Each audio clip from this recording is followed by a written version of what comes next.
नमस्कार भाई लोगों का स्वागत है। बिड़ो सबको नमस्कार मेरा बच्चा है तू। आप लोग सोच रहे होंगे कि आज अचानक मुझे क्या हो गया, मैं जैकी श्रॉफ के अंदाज में क्यों बोलने लगा। नमस्कार, मेरा नाम है केसरी और आप देख रहे हैं ज्ञान की डिजिटल दुनिया ध्येय पॉडकास्ट। दरअसल जैकी श्रॉफ के अंदाज में बोलने के पीछे आज कुछ खास रीजन है, क्योंकि आज का टॉपिक इन्हीं से जुड़ा हुआ है। महानायक अमिताभ बच्चन और अनिल कपूर के बाद जैकी श्रॉफ कोर्ट पहुंच चुके हैं। कोर्ट पहुंचने के पीछे रीज़न ये है कि इन्होंने एक याचिका दायर किया है, जिसमें इन्होंने मांग की है कि उनके इजाज़त के बगैर उनका नाम, उनकी तस्वीर, उनका जो चर्चित डायलॉग है वीडियो वाला, ये कोई और इस्तेमाल न करे। इसके लिए बाकायदा उनकी परमिशन दी जाए, तभी इस्तेमाल हो सके और कोर्ट इस बारे में आदेश जारी करे। यानी उन्होंने अपने पर्सनैलिटी राइट्स की रक्षा के लिए कोर्ट का दरवाज़ा खटखटाया है।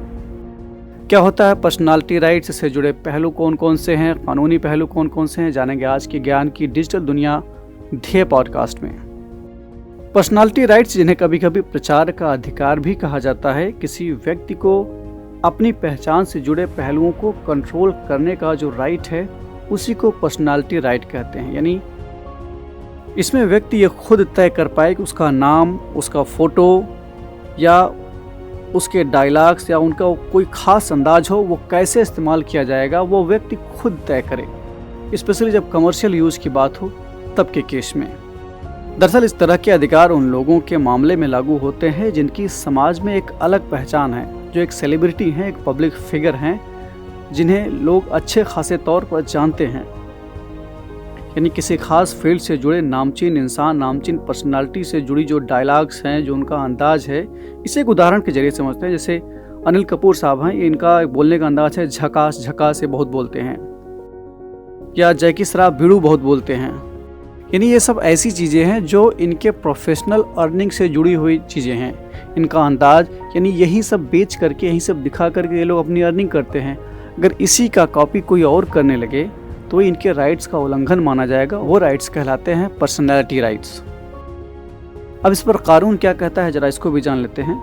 देखिए, सीधे तौर पर कानून में पर्सनैलिटी राइट से जुड़ा कोई खास प्रावधान नहीं है, लेकिन पिछले कई सालों से कई ऐसे मामले आए हैं जिनके आधार पर कोर्ट तमाम पहलुओं को कंसीडर करते हुए इनके बारे में कुछ कानूनी पहलुओं को कोर्ट ने उजागर किया है। जरा उनको देख लेते हैं। इसमें सबसे पहला है राइट टू लाइफ, आर्टिकल 21 के तहत जो जीने का अधिकार मिला है, इसके तहत प्राइवेसी का अधिकार भी है। इसमें जैसे अनिल कपूर ने कहा था कि वो जिस तरह से झकास बोलते हैं, उसे बिना किसी मंजूरी के दूसरी जगह कमर्शियली यूज नहीं किया जाएगा।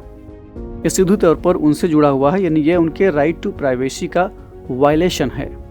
दूसरा कानूनी पहलू जो है वह है अभिव्यक्ति की स्वतंत्रता, right to freedom of speech and expression. ये आर्टिकल 19 से जुड़ा हुआ है। सीधे तौर पर कोई कानून न होने के बावजूद इन दोनों कानून के जरिए पर्सनालिटी राइट्स की सुरक्षा की जाती है। इस तरह किसी भी पर्सनालिटी के फोटो, उसके अंदाज या ऐसी चीज़ों का कमर्शियली यूज नहीं किया जा सकता।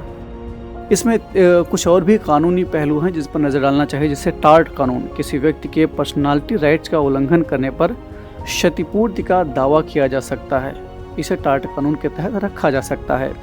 चौथा है आईपी कानून। ट्रेडमार्क हो गया, कॉपीराइट हो गया या पेटेंट कानून हो गए, ये सब भी पर्सनालिटी राइट्स को किसी न किसी तरह से कवर कर सकते हैं। अब जो महत्वपूर्ण सवाल है वो ये, जो मौजूदा मामले से जुड़ा हुआ है, क्या भिड़ू शब्द पर जैकी श्रॉफ का पर्सनालिटी राइट है? देखिए, इसका जवाब सीधे तौर पर है नहीं। भिड़ू कोई भी बोल सकता है, किसी भी शब्द पर किसी का कोई अधिकार नहीं है, लेकिन वो डायलॉग या वो जो शब्द बोलने का अंदाज है, वो उनका अपना पर्सनालिटी राइट के तहत आएगा। यानी ये प्रोटेक्टिव राइट के दायरे में आता है, लेकिन इसकी खबर या वीडियो इस शब्द का इस्तेमाल करते हुए जानकारी भर दी जा सकती है और उसका कमर्शियली यूज नहीं किया जा सकता। कोई भी आम आदमी, कुल मिलाकर कोई भी आम आदमी भिड़ू शब्द का इस्तेमाल तो कर सकता है, लेकिन जैकी श्रॉफ के अंदाज में नहीं, बल्कि अपने अंदाज में।